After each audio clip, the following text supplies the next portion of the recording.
Well, we're back to being here with our friends Dorothy and Christopher Greco, and Charlotte, of course, is here with me at the table as well. And I know, Charlotte, you've got some things about these books that Dorothy has written, and Dorothy and Christopher, really, they have both contributed in ways to these books uniquely. And Christopher, he's dragged into it whether he wants to or not, because he lives with Dorothy, and she writes and he reads, and he lives and she writes what he lives. So it's an interesting journey. But Charlotte has been so really impressed with what this book, particularly A Marriage in the Middle, has been offering to her soul. And so I would just like you, Charlotte, to give a little bit of a comment. I know it's in you.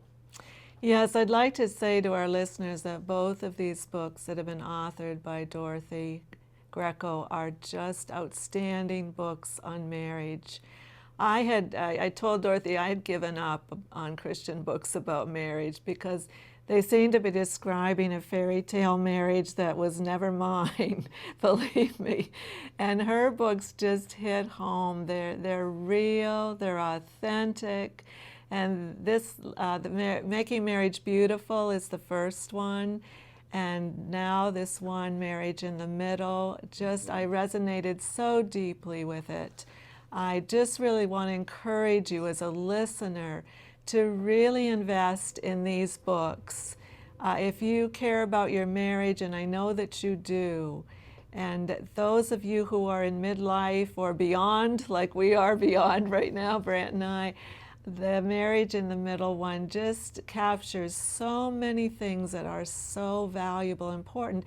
And there are also 8 couples, who have shared their stories in Marriage in the Middle. And these stories are very diverse. They are important. You will find yourself pictured in 1 or 2 more of these scenarios for sure. And so we just encourage you to really get the books. Dorothy, maybe later on this program you can share how they can get your books. And I just endorse them wholeheartedly. We do, and we're just glad that you're opening your heart. We're just glad that you're here with us to be able to share what God has taught you. You know, life is just a laboratory, really, and we're always kind of playing with these dangerous things in life, and sometimes they explode, and sometimes experiments go well, and sometimes they don't go so well. But you've seen a lot of these different things, and you highlight 3 categories in which midlife losses occur. How can married couples in their midlife years navigate these losses? Losses are a strange thing, aren't they? Yes, they are. They are. They weigh on us, and we move through them different ways. And then how can we reevaluate our lives and grow stronger in a meaningful relationship, this marital relationship? Charlotte and I have been through so much. I will say it this way, without arrogance, you know, we've made it, but it wasn't easy. It was really, really challenging through the midlife period of time particularly. But these loss of roles, the loss of trust, the loss of faith, perhaps you can just give us a little bit of insight on what the Lord's made real to you, particularly, Dorothy. Yeah, and to just know, when I mention loss of faith, it doesn't necessarily mean someone who's, flat out decided, I don't believe in God anymore. But oftentimes we go through these seasons when what we thought we believed suddenly doesn't make sense anymore. Our paradigms shift, and we have to then determine, what is it that I believe, and why do I believe what I believe? That when that happens, it's disorienting, but it also, if we press into it and really work the situation to say, well, what's causing these feelings, and where is God in the middle of it, our faith can grow deeper. So in the midst of these losses, I think what helps us is to not deny our reality, right? Rather than ejecting out into some fantasy world, as you mentioned, that some of the books you felt like talk about fantasy marriage, to stay in our story, to stay in the reality in which we are living currently, that makes a big difference for us. The second thing would be that we refuse to blame anyone for the losses. Sometimes there is someone to blame. There is someone who's done something wrong. In the case of someone who has been unfaithful, there can be a tendency to blame. But instead of doing that blaming, if we can mourn, if we can grieve, and then if we can draw closer to God, draw nearer to God, and draw nearer to our spouse in the midst of those seasons, and do our spiritual work. And what I mean by spiritual work is we forgive. We really do the hard work of completely and thoroughly forgiving, because if we don't, then resentment and bitterness can build up like plaque almost on our veins and take over in such a way that we forget, this person that we married. Why did we marry them? We forget that we love them, and we focus on the things that have gone poorly, the things that have been hurtful to us. So forgiveness is huge in that regard. As we mentioned in the first show, confession, having that be a regular part of our life so that we're not keeping secrets, we're not hiding things from each other. We also might have some forgiveness to do towards the church, that if we've been hurt by a church or by an institution, that we work through forgiveness there too. And as we're in the midst of doing this, we continue to do kingdom work. We don't just focus on ourselves. We don't just focus on the many losses that we've experienced, but we continue to look outside of the four walls of our home and see who else has needs. What can we do to serve other people? Because it's in the process of serving others that suddenly our problems don't seem quite so large. I think that's something that maybe many of us have learned during the pandemic. Everybody has been suffering, right? It's not just us. And if we focus on how much toilet paper we need, then perhaps the person who lives next door to us is not going to have any. So looking up, looking out, saying, God, what are the needs out there, and what can I do to serve other people, I think is a huge way that we make it through all of these losses.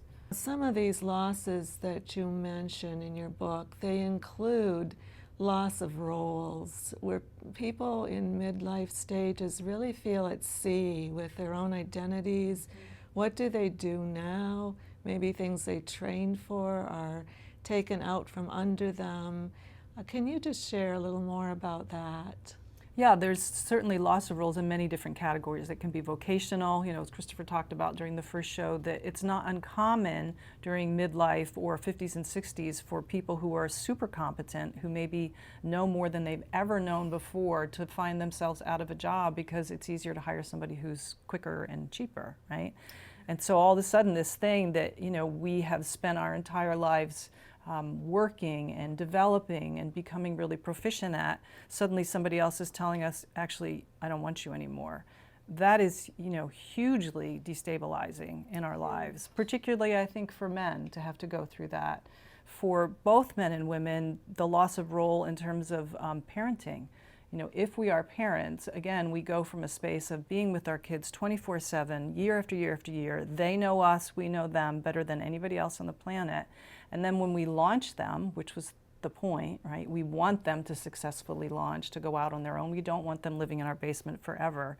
Suddenly, all that time and all that energy that we would spend with them, leading them, teaching them, is suddenly freed up. And so what do we do with that? How do we see ourselves as a 50 or 60-year-old when our children are not part of our lives on a daily basis? That's also really disorienting.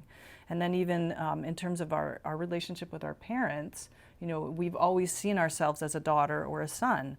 But then when our parents pass away, suddenly there's this opening above us, and we don't have to consider their needs anymore. Sometimes it's a relief, if we had a difficult relationship with them.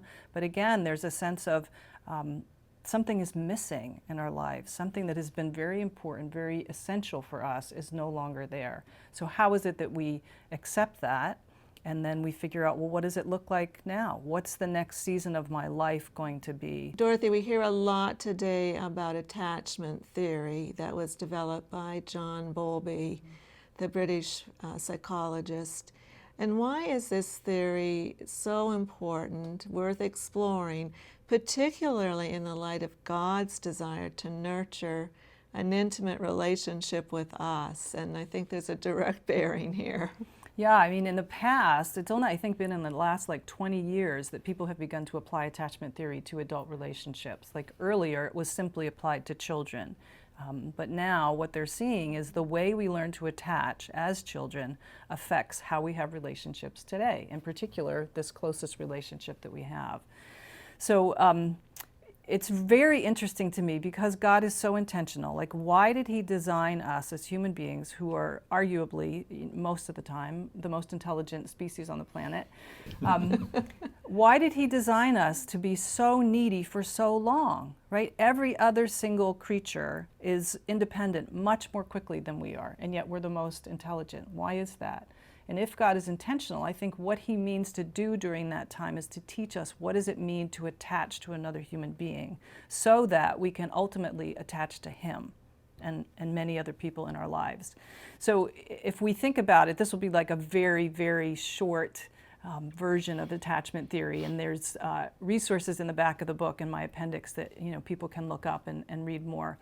But in the early phases of a child's life, an infant, really, when the child cries, when the child arches its back, when the child fusses, what they're communicating is I have a need and I can't satisfy that need on my own. Maybe it's a wet diaper, maybe it's I'm cold, maybe it's I'm hungry, maybe I need a pacifier. And then when a good enough parent, and that's a phrase from Donald Winnicott, he's there making the reference that no parent is perfect, right? We're good enough, and that is enough.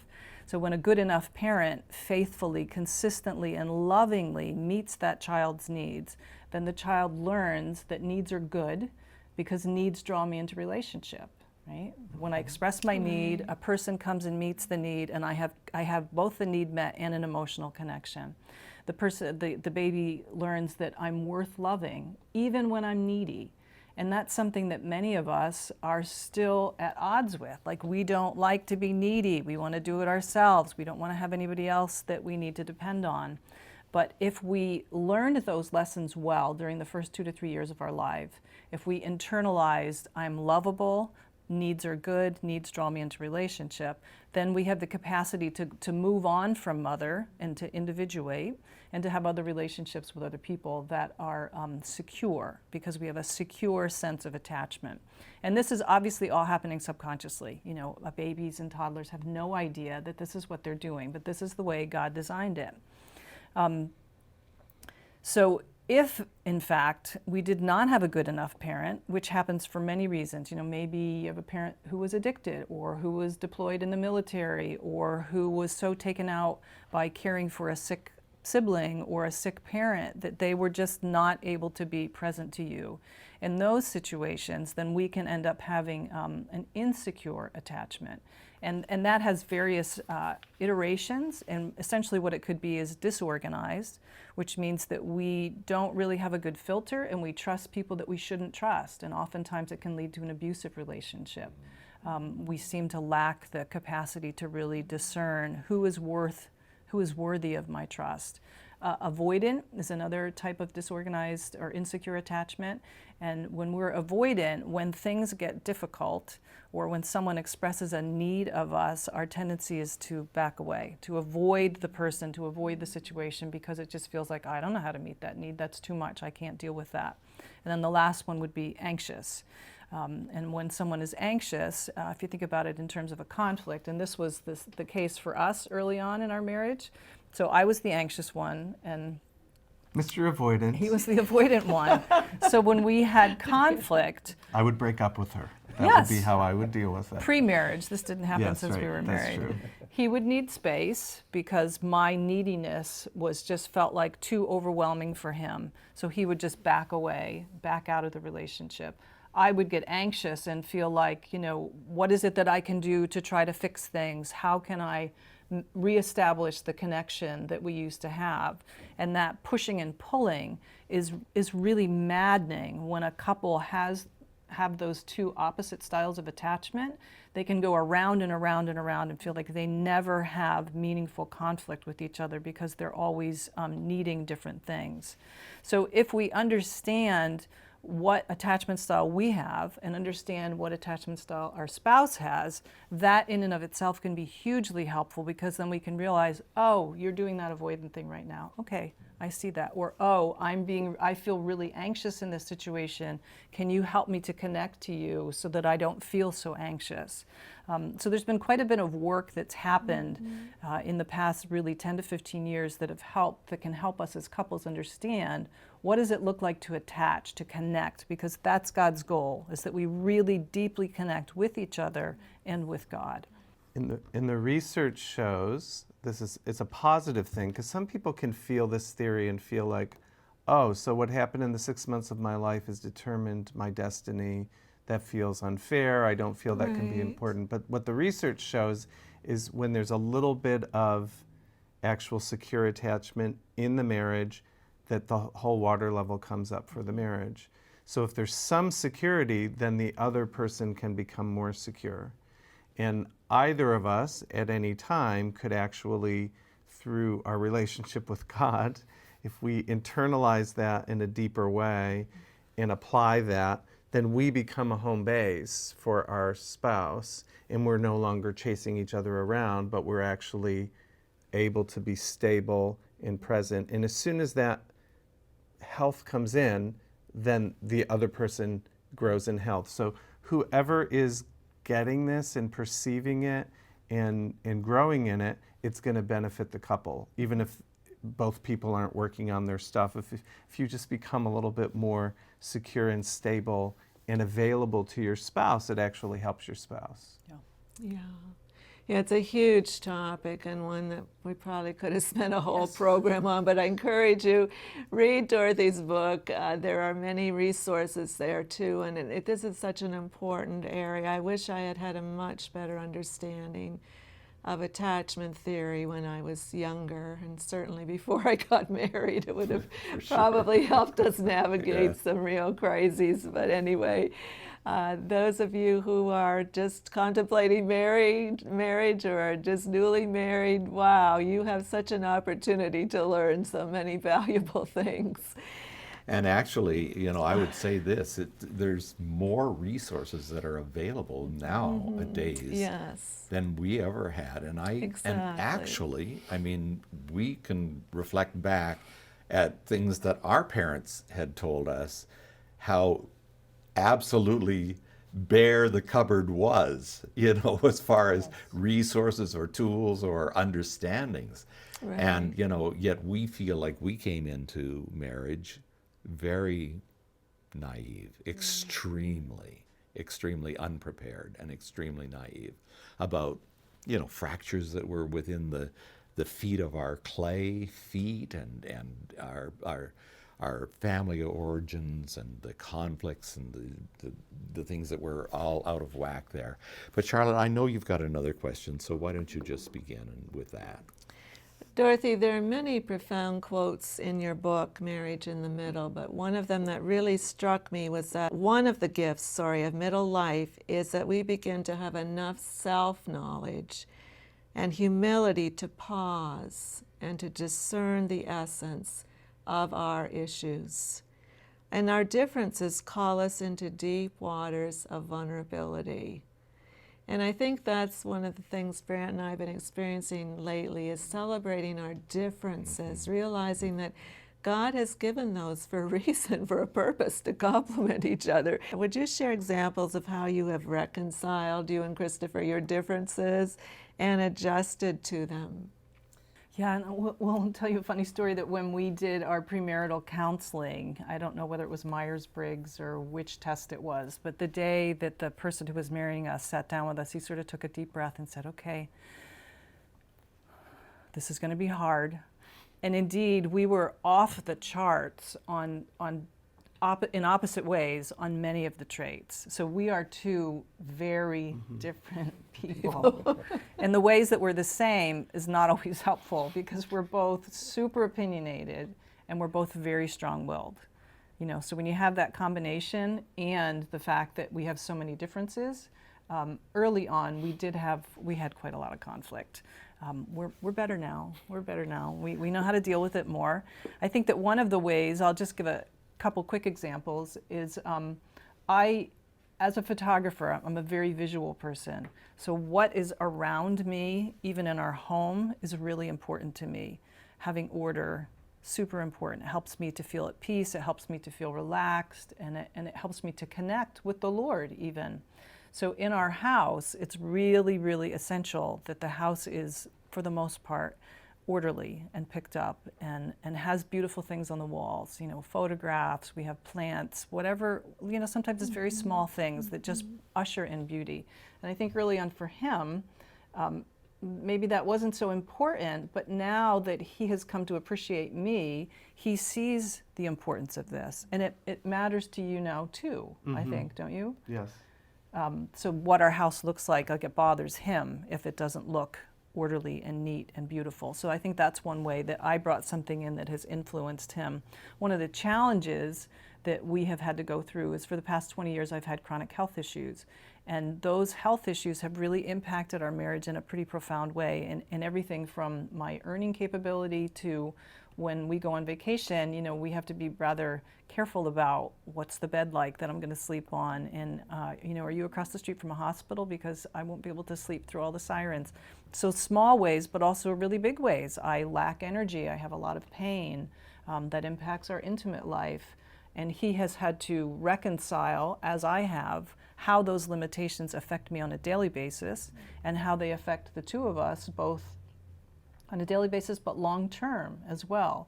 And the fact that he has never, ever once shamed me or, gotten angry at me because I'm limited. And his grace and mercy that he demonstrates to me then allows me to not be at odds with myself, because it's already hard enough, right? Yes, but then if I turn against myself and berate myself because I'm limited, that just makes it much more messy. I think just taking the example of the gift that Dorothy's difference is to me around what she said around beauty, she's a photographer, and the fact that she was able to see and capture beauty is something that I appreciated about her from the beginning. Yeah. But then being in relationship with her, that has now been manifest, in our lives. And so for me to receive that gift, even when that gift is inconvenient, so I'll use the word inconvenient to say expensive. So if that gift means we need to stay in a nicer vacation house than I feel comfortable paying for, to be able to not resent that, but to go, I'll have a better time too, yes. Because her taste is better than my taste, so it'll be good for me.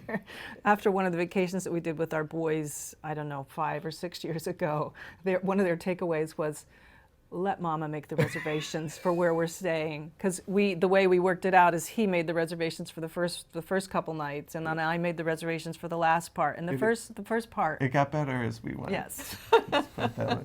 So, just that picture of the difference of the spouse is intended to beautify your life, and if you don't perceive the difference, then you miss the gift. Or if you resent the difference, then suddenly the very thing that God has placed in front of you feels like this thing that you're constantly having to work around.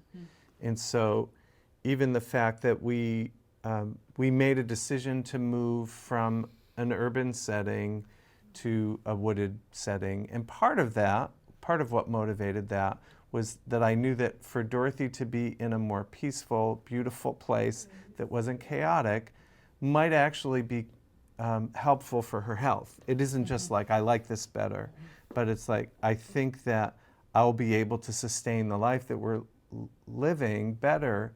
And so then I make this change, which for me was it felt at first like all loss, all sacrifice. And then for me to then receive where we live and what ended up happening is like, I love it here. This is great. And that is an opportunity that we have nearly every day of our lives, because nearly every day of our lives, the difference of our spouse is confronting us. And to be able to say, what's the gift here, Lord? Help me to see the gift. And sometimes that there's a cost, but I think that when you can receive the gift, then you're willing to pay the cost in words.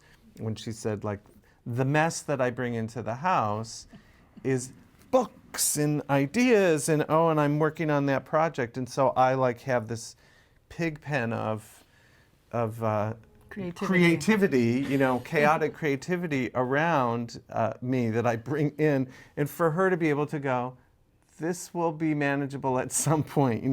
Can you put it all into one room instead of doing that in every single room? And I could do it because I have lots of ideas, and so they follow me into where the piano is, and they follow me into where the table food is, and where the food is. My ideas always bring me to the kitchen.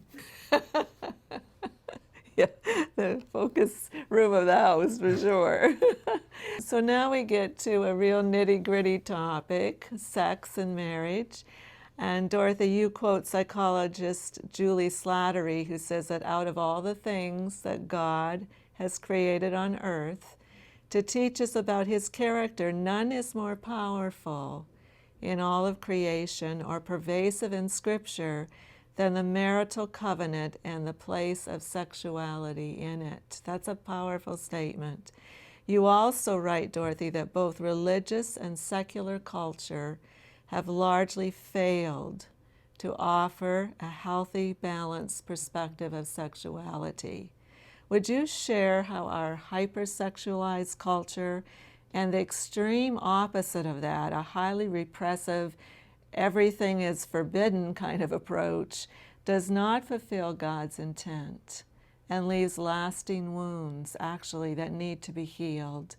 And you also have identified in your book 7 characteristics of sexual intimacy. Maybe some of those you can weave in to this topic for us. Yeah.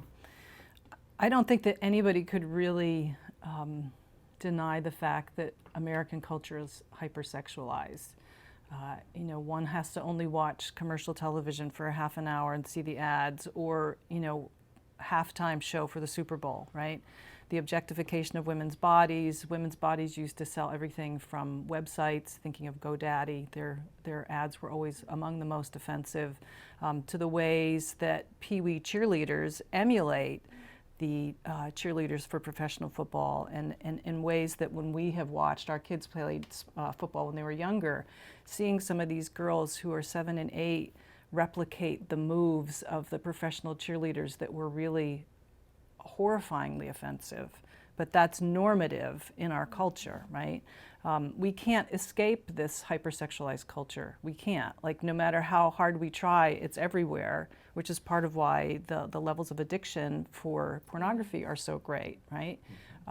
Even the reality that none of us really can live without our computers, it's right there all the time, and it takes just this amazing amount of self-control to say no to that.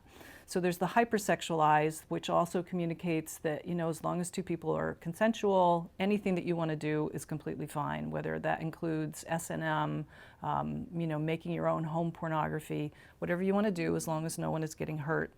And the reality is, of course, people are getting hurt, but they might not realize that for several years or decades even. This is also seeped into the church.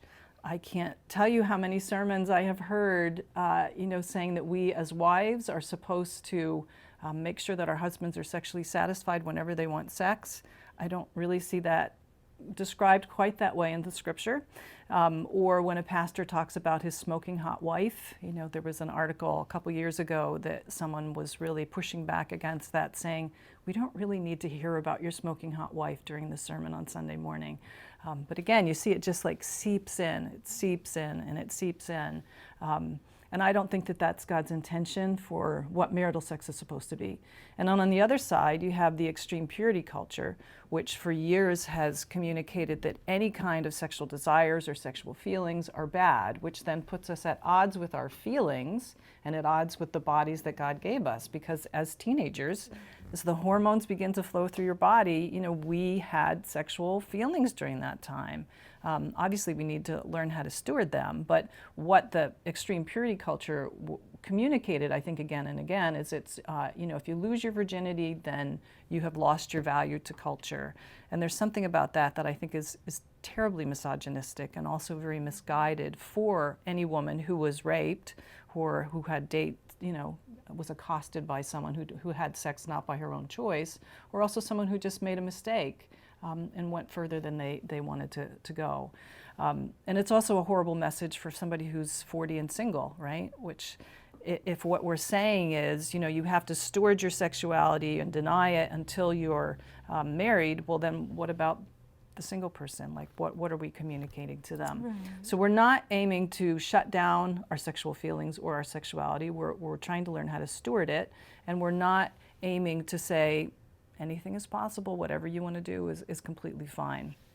So I do want to clarify that both of us believe very strongly that sex is to be confined to a marriage relationship, that, holding hands, kissing, we think that's okay before one gets married, though the extreme purity culture would say no to that too. So again, what does it look like to find a balance between those two? And how do we work as a husband and wife to understand what does it mean for us to give our bodies to each other freely, willingly, to bring pleasure to each other? And in the midst of that, somehow mysteriously, is to glorify God. When we say, these are our bodies, we have committed ourselves to each other, and we're going to freely share that, there's something about that is just remarkably powerful. Christopher West, in his book, I think it's called The Theology of the Body for Beginners, he talks about how every time a married couple makes love, we're reaffirming our marriage vows, which I think is just a beautiful statement of the importance of sexual intimacy. So you referenced that I bring up several characteristics of marital sex in Marriage in the Middle, and I'll just maybe throw out the first four. So exclusive.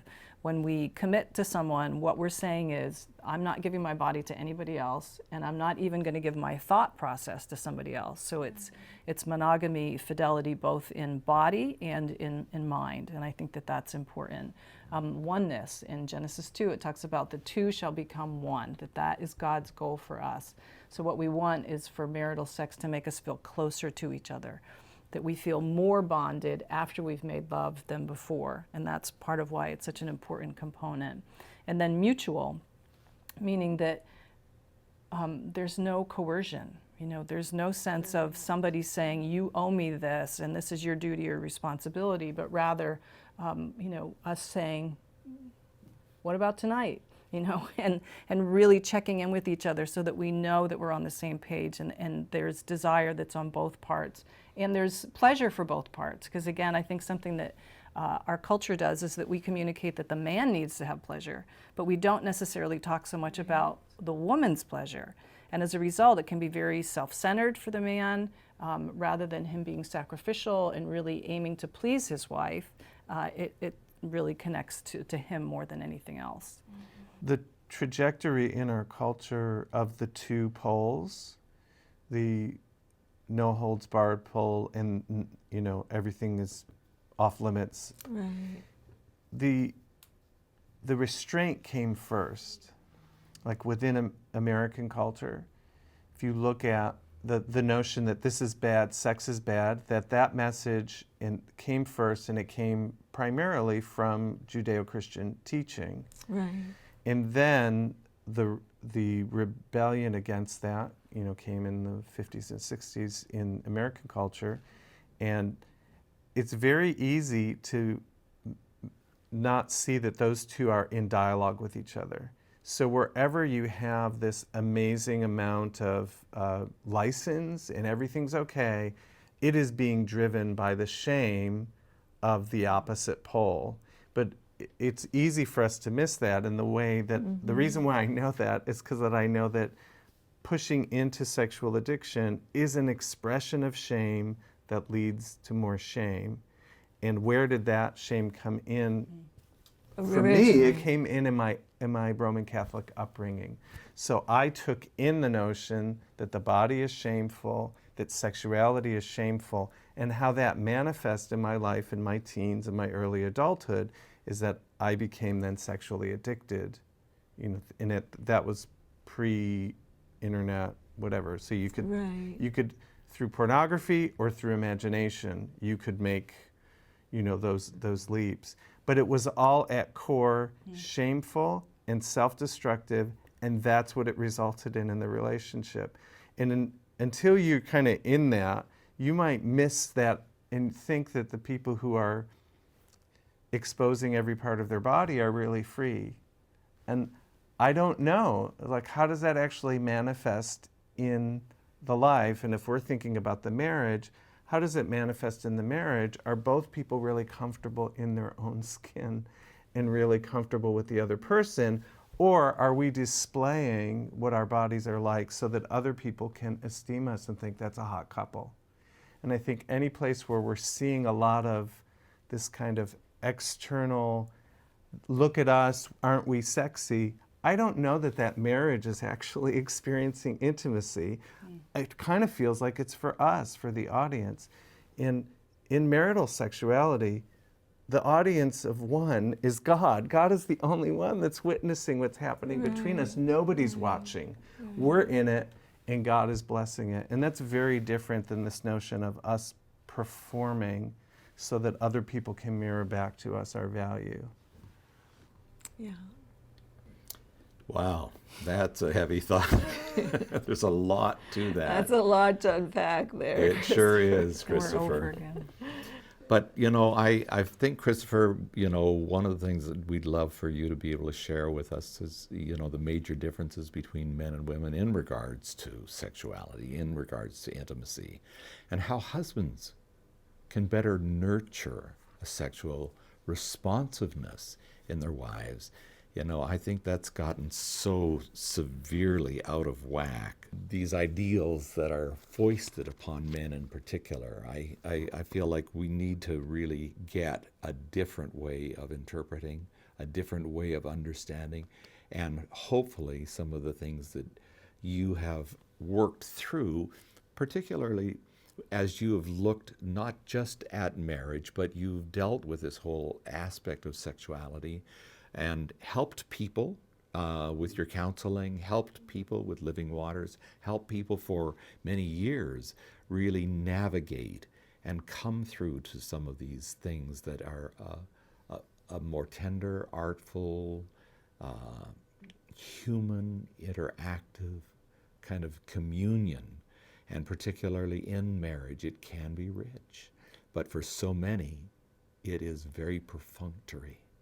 And so perhaps you can just help us understand how to be able to improve in these areas of lack.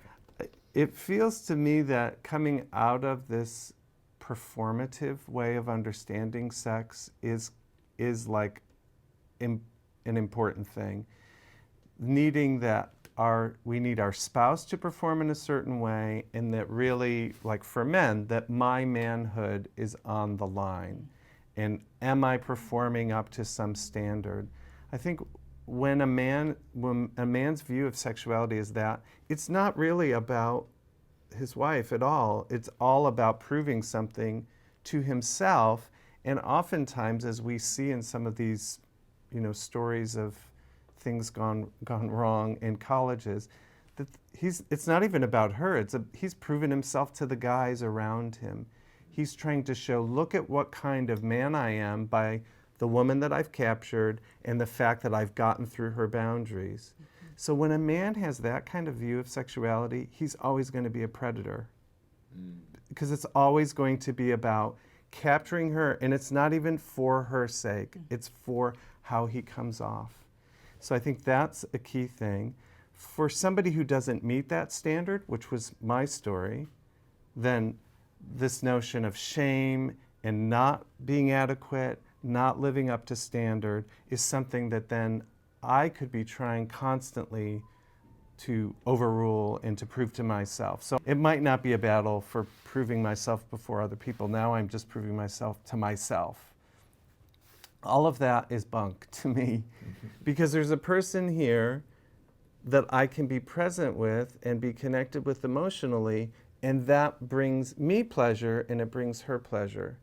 And if I can be slow enough in that process to allow her to have pleasure, that gives me more pleasure. So there's no downside. Right. The notion that the man needs to rush the process because he needs to be satisfied it's impatient at one level, but it's just Selfish. Selfish, but I'm just saying it's inefficient, because if the experience lasts longer, he's going to have more pleasure. So all he has to do is to go, whoa, buddy, you'll be fine. And actually, it will be better for you if you're connected, and if after the intimate connection, your wife actually feels emotionally connected to you. Now you have something when you leave the bedroom that is going to be more pleasurable and more enjoyable. And so it's just that ability to say, this is not performance. Be with the person that you're with, establish an emotional connection, and I feel that then a lot of the other things will just happen because God has made us as beings that can be pleasured by each other. But we often just bring all of that pressure in, and we lose connection with the other person, and then we wonder why it's not satisfying us. And Dorothy, it kind of brings me to the next question here. I found your explanation of the term telos, meaning fulfillment or getting the end goal, as it relates to midlife marriage significant. You write that a purpose-driven understanding of telos means how we get where we're going is every bit as significant as the end goal itself. You use this analogy of how pilots constantly are monitoring the flight conditions, and they reprogram their flight computers as necessary to navigate with creativity and imagination. And we both know that this is important for us to be able to move in a fluid kind of a way in how we relate to one another, how we move, both Charlotte and I in particular. I mean, it took us a long time to be able to get to where we weren't completely on different pages. I mean, we started our married life with me being on the road 10 days, For home years, 2 days, for years. gone for 14 days, home for 3 days, and this was, we lived in separate worlds. But I know, Dorothy, that God really does want for us to be able to understand how to travel this life in a way that's going to take us enjoyably, meaningfully through this journey. Perhaps you can just share a little bit about that. Yeah, I think that considering our telos at this point in life in particular is really important, right? So we're entering into, or in the final chapter of our lives. Yeah. We want to finish well. We want to leave a good legacy. We want to end our life without having a lot of regrets. So in order to do that, we really have to be mindful of, well, where are we going? What are the things that are important to us? How are we paying attention to those? How are we sewing into those things? And then really orchestrating our lives so that our lives support that telos, so that everything is working together to get us to the place that the Lord is calling us to be. And I think that our telos changes over time. When we think about what had God called us to, 10, 20 years ago, it's not necessarily the same thing as it is now. But if we can take stock of where are our gifts, where are our weaknesses, where are our limitations, right? Because for me, the health issues obviously play into what it is that we can and cannot do.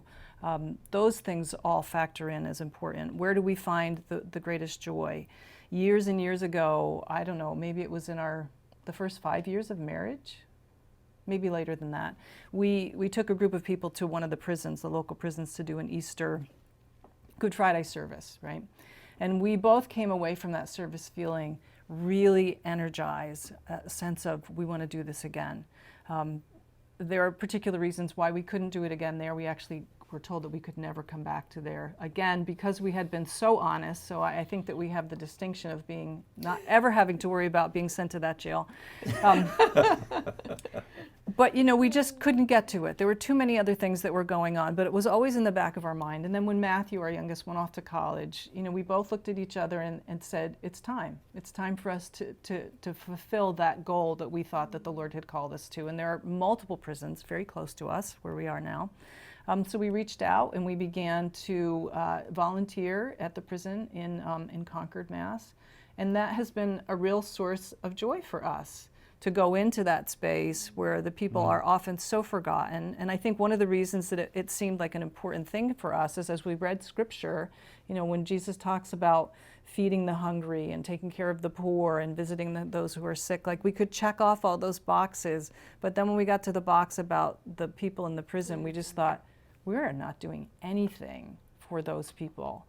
And that we were not intimidated to go into the prison, that we enjoy being honest. Christopher loves to lead worship. So altogether, it just felt like this is a good way for us to use our gifts and to meet the needs that are around us. And that's a key function of Telos, is paying attention to who has needs around you and what is it that you can do. And it could be as simple as deciding that you're going to cook for your neighbor who is laid up, once a week for the next 2 months, or you're going to walk your neighbor's dog because they're on crutches. Or it can be such a simple thing. It doesn't have to be this enormous, you're going to lead a worldwide ministry and you're going to change thousands of people's lives. It can be a very small, very particular thing. And I think every single couple in the world has a unique way that the Lord is going to call them to serve. And again, sometimes, it changes from season to season. But I think when we pay attention to what are the needs, what are our gifts, what are our limitations, where do we feel, sort of compelled, then we will find an opening. And when we walk through that opening, oftentimes we experience tremendous joy and a deep sense of connection between each other as we minister side by side.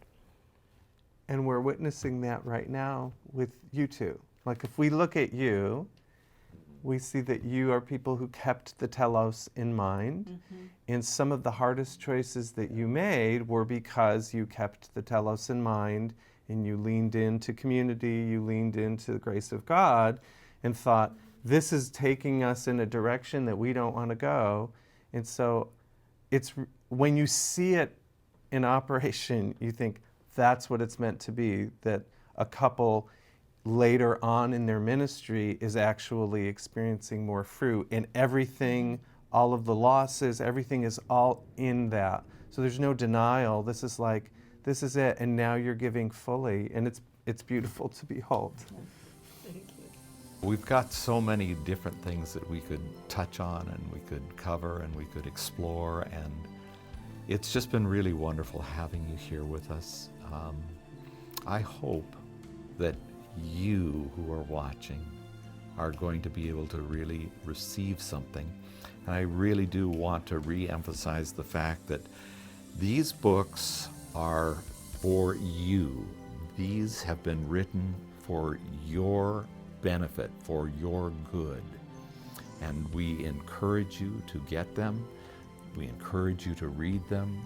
We encourage you to look more deeply at the opportunities that God is putting before you as you have the opportunity to really become a more and more mature individual, more full in your married lives, more fruitful for the kingdom of God. And as you enter into the journey that He's calling you into, I just know that God's grace is going to just settle more and more issues that seem to be divisive. And when He shows you how to manage them in a way that gives glory to His name, then your life actually begins to settle into a joy and a place of belonging, a feeling as though you and your spouse, as even Charlotte and I, have come to understand that we would never want to go back to how things were. The tensions, the strivings, the difficulties, the disappointments, but we know that God is able to do wonderful things. Christopher, I'm just going to ask if you would just close our time in prayer, and then we'll be done. Thank you.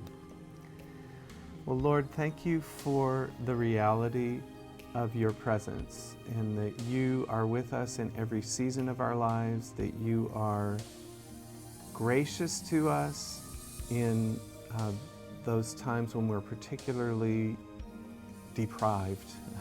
In many ways, when we're face to face with the losses of midlife, we feel as deprived as a 3-year-old child who's not getting his way. And even our sense of anguish and our frustration can be that kind of deep and primal. And I thank you that you receive us as a beloved child in that moment, even when we're acting out, even when we're misbehaving, or even when we're being hurtful, that you receive us in that way. And I pray, Lord, that as we avail ourselves to that compassion, that then we would be able to share that compassion with the one that's closest with us, with our spouse, with our family, that we would be able to be a vessel of that compassion because we're tasting it and we're experiencing it ourselves. Thank you for the reminders, and we pray, Lord, for what's ahead for us, that it's good, that it's beyond what we can expect or imagine. Amen.